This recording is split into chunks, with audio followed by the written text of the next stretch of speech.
आज विजयदशमी के मौके पर संघ भी उत्सव मना रहा है। दशहरे के ही दिन संघ की स्थापना हुई थी। ऐसे में आज का दिन संघ के लिए बहुत मायने रखता है और इस बार का ये उत्सव इसलिए भी खास है क्योंकि संघ अपने स्थापना के 100 साल पूरे कर रहा है और इसी पर एक रिपोर्ट आपको दिखाते हैं।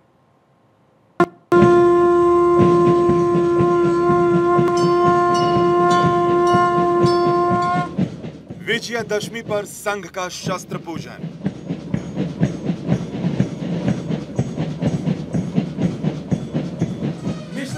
आरएसएस मना रहा उत्सव, स्वयंसेवकों की शक्ति।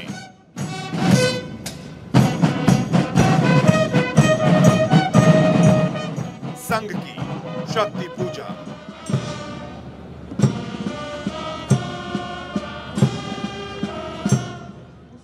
आज पूरा देश विजयदशमी का पर्व धूमधाम से मना रहा है। आज संघ के लिए बहुत बड़ा दिन है। ये संघ का शक्ति प्रदर्शन है। विजयदशमी के उत्सव और शक्ति पूजा को लेकर आरएसएस और स्वयंसेवकों में जो उत्साह दिखाई दे रहा है वो संघ की परंपरा का प्रतीक है।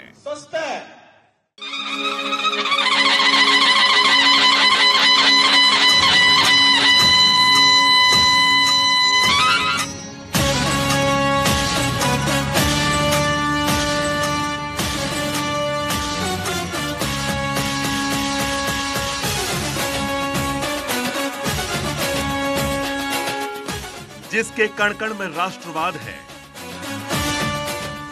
जिसके तन मन में हिंदुत्व की बात है, जिसके रग रग में हिंदुस्तान है, भारत की जिसकी जान है, हिंद की एकता ही जिसका ईमान है।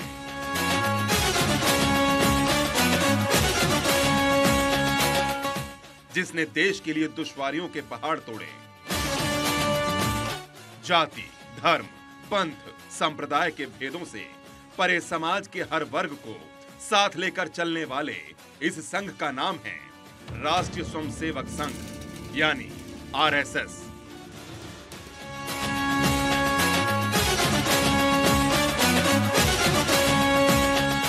महामारी नहीं है, उसने कहर मचाया है, लेकिन उससे डर जाने की आवश्यकता नहीं है। डरने से काम नहीं होता, डरने से संकट का बल ज्यादा बढ़ता है। अपना संतुलन कायम रख के मन में भय का लवलेश न रखते हुए ठंडे दिमाग से कौन से उपाय करने हैं, कैसे करने पड़ेंगे, क्या क्या करना पड़ेगा, इसकी योजना बनाकर हम काम करते हैं तो वो काम यशस्वी होता है। आत्मविश्वास युक्त ऐसा अपना सुनियोजित प्रयास करना है, भय से रहित होकर। तारीख 27 सितंबर 1925, जगह नागपुर, महाराष्ट्र।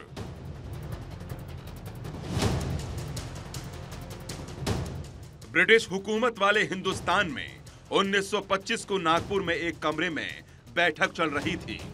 इस बैठक से भारत का भविष्य तय होना था, क्योंकि भारत आजादी के लिए अंग्रेजों से जंग लड़ रहा था। हिंदुस्तान के पैरों में बंधी गुलामी की बेड़ियों को काटने और भारत को हिंदू राष्ट्र बनाने के लक्ष्य को लेकर डॉक्टर जी के नाम से मशहूर डॉक्टर केशव बलिराम हेडगेवार बैठक कर रहे थे।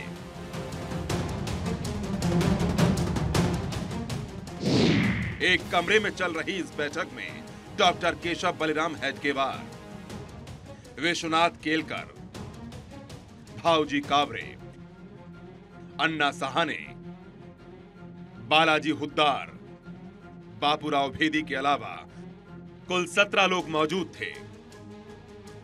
27 सितंबर 1925 को तय हुआ कि भारत के भविष्य में एक नए सूर्योदय कराने के लिए अब कदम उठाने होंगे। प्रणाम, 1, 2, 3, संख्या। और 27 सितंबर को विजयदशमी के दिन संघ का गठन हुआ। अरे चलो अल्लाह जिसमें देश का वो काम सब किए चलो। हिंदुओं को संगठित करने के लक्ष्य से बने संघ के नाम को लेकर विचार होने लगे कि आखिर संघ का नाम होगा क्या।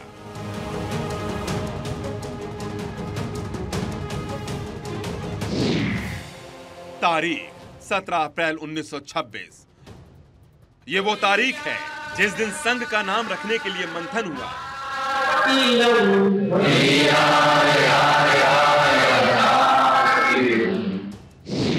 राष्ट्रीय स्वयंसेवक संघ, जरीपटका मंडल और भारतोद्वारक मंडल, इन तीनों नामों पर विचार हुआ। बाकायदा वोटिंग हुई। नाम विचार के लिए बैठक में मौजूद 26 सदस्यों में से 20 सदस्यों ने राष्ट्रीय स्वयंसेवक संघ को अपना मत दिया,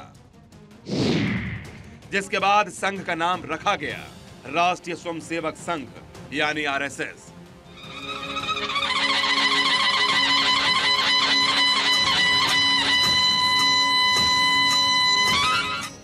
इसी दिन केशव बलिराम हेडगेवार को सर्वसम्मति से संघ प्रमुख चुना गया, लेकिन सरसंघ चालक वो नवंबर 1929 में बनाए गए। राष्ट्रीय स्वयंसेवक संघ ने अपने स्थापना काल से ही सेवा को चुना। समाज की सेवा, राष्ट्र की सेवा, धर्म की सेवा को चुना और इस हेतु से एक एक व्यक्ति को जोड़ जोड़कर मनुष्यों की एक बड़ी श्रृंखला तैयार की।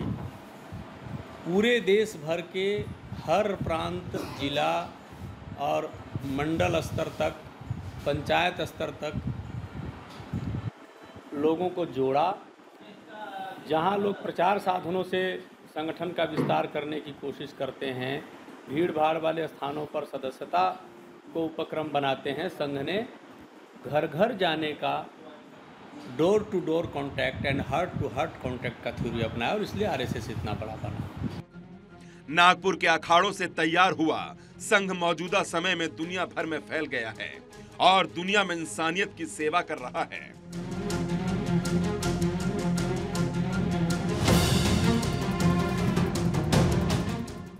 साल 2025 को आरएसएस 100 साल का हो जाएगा, लेकिन 1925 से लेकर आज तक 6 प्रमुख हुए जिन्होंने देश को अपने लहू से सींचा है। डॉक्टर केशवराव बलिराम हेडगेवार सन 1925 से लेकर 1940 तक सरसंघ चालक रहे। माधव सदाशिवराव गोलवलकर 1940 से 1973 तक। मधुकर दत्तात्रेय देवरस 1973 से 1994 तक। प्रोफेसर राजेंद्र सिंह 1994 से साल 2000 तक। कृपाहल्ली सीतारमैया सुदर्शन साल 2000 से 2009 तक और डॉक्टर मोहन राव मधुकर राव भागवत साल 2009 से अब तक। संघ के ये वो सच्चे सिपाही हैं जिन्होंने भारत माता की सेवा में अपने जीवन का एक एक पल बिताया है, जिन्होंने भारत के भविष्य के लिए अपने कल को जलाया है, जिन्होंने हिंदुस्तान की एकता के लिए बलिदान दिया है। रगों में तेरी बह रहा है खून राम श्याम का, रगों में तेरी बह रहा है खून राम श्याम।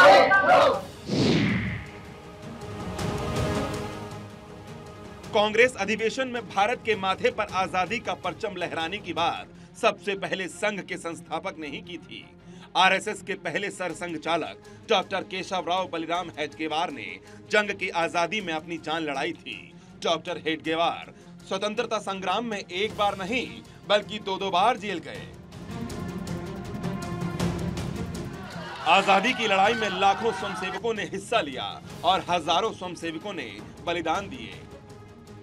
हिंदुस्तान पर जब जब कोई मुसीबत आन पड़ी, भारत की तरफ जब जब दुश्मनों ने तिरछी नजर उठाई, भारत मां के स्वयंसेवकों ने अपने शीश को आगे किया।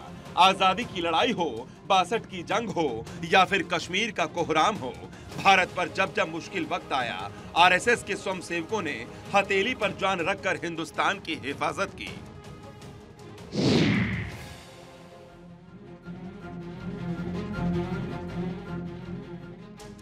संघ के स्वयंसेवकों ने अक्टूबर 1947 से ही कश्मीर सीमा पर पाकिस्तानी सेना की गतिविधियों पर बगैर किसी प्रशिक्षण के लगातार नजर रखी। ये काम न नेहरू माउंटबेटन सरकार कर रही थी, न ही हरि सिंह सरकार।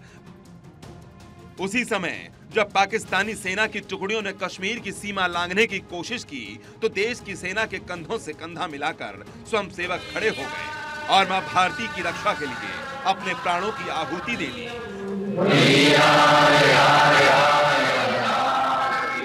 विभाजन के दंगे भड़कने पर जब नेहरू सरकार पूरी तरह से हैरान और परेशान थी, तब संघ ने पाकिस्तान से जान बचाकर आए शरणार्थियों के लिए 3000 से ज्यादा राहत शिविर लगाए थे। राष्ट्रीय स्वयंसेवक संघ की स्थापना 1925 ईस्वी में विजयादशमी के दिन मोहिते के वाड़ा में नागपुर में हुआ। उस स्थान की साफ सफाई करके वहाँ स्वयंसेवकों ने शाखा लगाना आरंभ किया। उस शाखा में 22 स्वयंसेवक आते थे। डॉक्टर हेडगेवार जी जब शाखा लगाते थे और वो 22 के 22 व्यक्तिगत जीवन का, पारिवारिक जीवन का मार्ग न चुन के अविवाहित रखकर देश को संपूर्ण जीवन समर्पित करने का निश्चय लिया और वो देश के विभिन्न राज्यों में संघ का काम करने के लिए गए। उन राज्यों में संघ के कार्य का विस्तार हुआ उनकी अद्भुत तपस्या के कारण से, क्योंकि तब संघ को जानने वाले लोग देश में नहीं थे।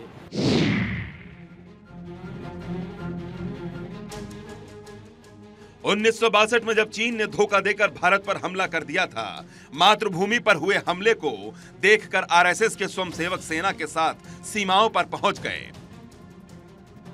पूरा देश सन्न हो गया था। उस वक्त आरएसएस ने सरहदी इलाकों में रसद पहुंचाने में मदद की, जवानों की आवाजाही वाले रास्तों की खुद निगरानी की। इतना ही नहीं, जंग में शहीद हुए जवानों के पार्थिव शवों को उनके घरों तक पहुंचाया गया। संघ के इस कार्य की तारीफ पूरी दुनिया ने की। संघ के इस काम से प्रभावित होकर प्रधानमंत्री नेहरू ने 1963 में गणतंत्र दिवस की परेड में संघ को निमंत्रण दिया। 2 दिन पहले मिले निमंत्रण पर 3500 स्वयंसेवक गणवेश में उपस्थित हो गए और सारी तैयारियां कर डाली। संघ को निमंत्रण दिए जाने की आलोचना होने पर नेहरू ने कहा, ये दर्शाने के लिए ही केवल लाठी के बल पर भी सफलतापूर्वक बम और चीनी सशस्त्र बलों से लड़ा जा सकता है। विशेष रूप से 1963 के गणतंत्र दिवस परेड में भाग लेने के लिए आरएसएस को आकस्मिक आमंत्रित किया गया। तारीख के पन्नों पर लिखी आरएसएस की योगदान और बलिदान की गाथाएं बताती हैं कि भारत की मिट्टी से मोहब्बत करने वाले स्वयंसेवकों को हर मोड़ पर हिंद की हिफाजत के लिए खड़ा देखा गया।